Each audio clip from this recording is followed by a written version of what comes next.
Welcome to the YouTube channel.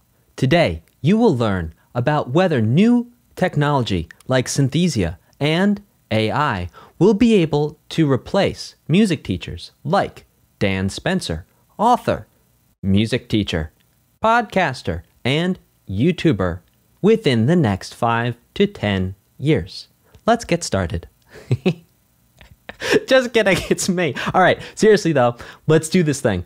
I had AI write me a music lesson that I'm now going to teach to you, and then I'll break down what the AI got right, what the AI could do better, and then let's talk about how AI will one day replace music teachers altogether and what I see the future of AI and music education to be. So I literally started by typing in, write a 5-minute music lesson. And sure enough, the AI started spitting out a short lesson on rhythm. I'm going to actually teach you the lesson with no edits or changes from the AI right now. And then I'll break down what the AI got right, what the AI could do better, and wow, where this is going to go in the future. Rhythm is an essential element of music. It refers to the patterns of sound and silence that make up the beat of a song.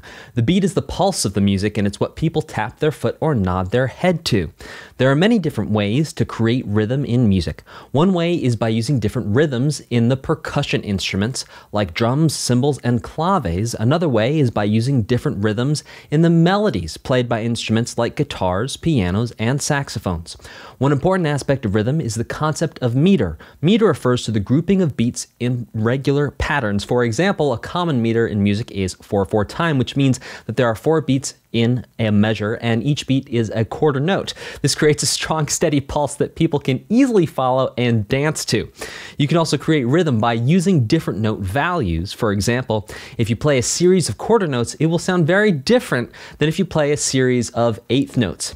Eighth notes are played twice as fast as quarter notes, so they create a quicker, more energetic rhythm. Finally, you can create rhythm by using dynamics, or the loudness and softness of the music. For example, if you play loud, accented beat followed by a softer, quieter beat, it creates a sense of tension and release that can be very effective in music. I hope this lesson on rhythm has been helpful. Do you have any questions, or would you like to learn more about a specific topic in music? No questions. All right, so a couple things that it got kind of technically wrong. A lot of it's right. Actually sounds a bit like my book, which was really cool. There's just a couple things I would like to nitpick. Number one, it said if you play a series of quarter notes and a series of eighth notes, they will sound very different. Here's the thing, if you play a series of eighth notes at half the speed of the quarter notes, they will actually sound exactly the same. I said it was going to be nitpicky. Here we go. Number 2, when it talked about dynamics, it said the loudness and softness of the music. Music technically is not soft. It's loud or it's quiet. That's a language unit that humans, by the way, have been using for a very long time to describe music, which is incorrect. So the AI picking up on that incorrect usage of the language unit soft, which many music teachers, musicians have been using for a long time. I see the future of AI is going to replace at least music theory teachers within the next 10 years. And here's why. Music theory does not require any technical skills. All it is information. All it is theory. And so if you imagine a world where this AI is very highly trained, it chews through maybe 20, 30, 40 textbooks on music theory, and then you could go and you could ask clarifying questions. So, for example, in this lesson, we talked about eighth notes and quarter notes. You could say to the AI, well, what are eighth notes? What are quarter notes? And then it would break it down for you. So if we were to combine this AI knowledge base, and you could ask clarifying questions with perhaps an interface like Synthesia, where you actually have an avatar. You could pick what they look like, you could pick what they sound like, you find someone that's engaging, you could pick how fast they talk, how slow they talk, bring those two pieces together, and you have a literal music teacher that could very easily replace me in teaching music theory, at least for the basics. Let's take one step further. What would it look like to have an AI that's actually teaching you to play an instrument?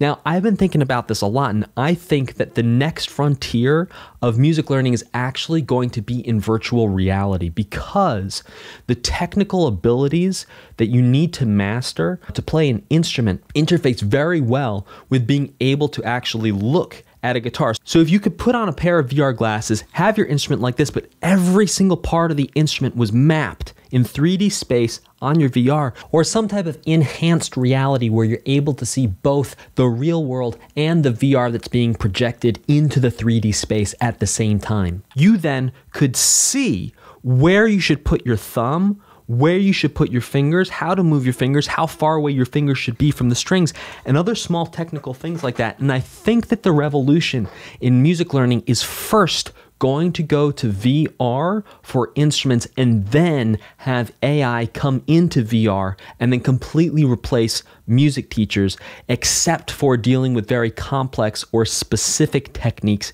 and ideas. Take the example of singing. A lot of times the issue with singing, it's small micro muscles, small micro adjustments that need to happen within the throat, mouth, breath, posture, stomach, and those result in small sonic changes in how the voice sounds. Now, speaking as someone who's been coaching voice for over 10 years, I can hear those small differences and tell you what you need to change to fix them, but couldn't we just train an AI to hear those small micro differences, what the implications of those differences were, and then eventually the AI would just be able to take over teaching singing as well. I think that will probably take at least 15, maybe even 20 years to be a reality. I'm a little worried about my job, but I'm also very excited for the future and cannot wait to see where this whole thing goes.